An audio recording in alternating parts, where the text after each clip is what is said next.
everybody, we are going to drink to the weekend today. It's Friday, and what better weekend drink than a Bloody Mary? I love Bloody Marys. Morning, day, or night, these are such a good drink. You can make them how you want it, whether you want it spicy or bland or whatever's up your alley. I'm going to teach you my favorite recipe that I've kind of come to figure out on my own. Bloody Mary's history is also a little bit hazy, but I will tell you what I know. Post-Prohibition time, there was a gentleman named George Jessel.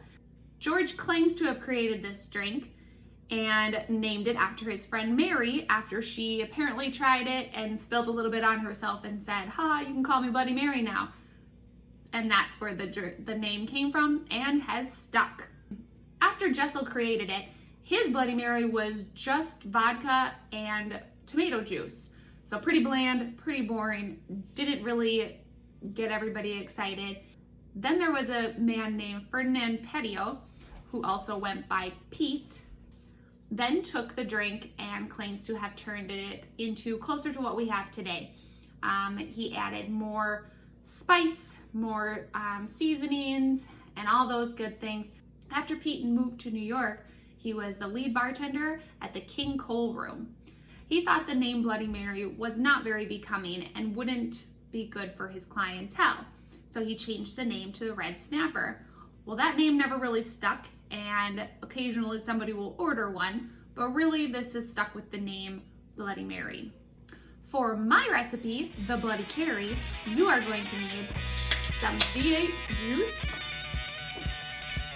2 ounces of vodka, paprika, pepper, celery salt, horseradish, Worcestershire sauce, pickle juice, olive juice, and peperoncini juice, fresh squeezed lime juice. Now that we have all of our ingredients in there, you can either use salt for the rim of your cup, or I also really like this seasoning that I don't know how to pronounce. That seasoning.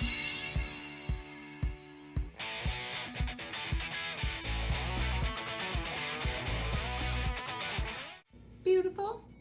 Put some ice in your drink so you can shake it up. Tomato juice tends to get a bit foamy if you shake it, so shaking your Bloody Mary is not always the best, but you do want to get it really mixed up very well because of all the seasonings and everything in there, and it's kind of a thicker drink.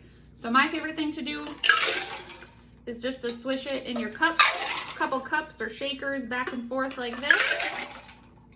And now we will strain it over our ice into our glass. One of my favorite parts about Bloody Marys is the garnish.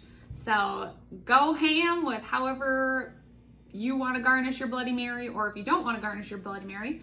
But I typically like some olives or pickles or celery, some meat and cheese, maybe a full-on burger on top of there. I don't care, go for it. So I've got my garnish. Got a lime to go on the side.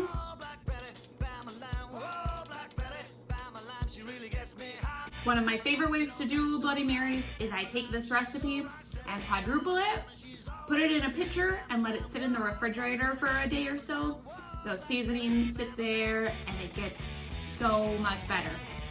And then you've got enough Bloody Mary to share with your friends, or not. There's your beautiful Bloody Mary. Cheers!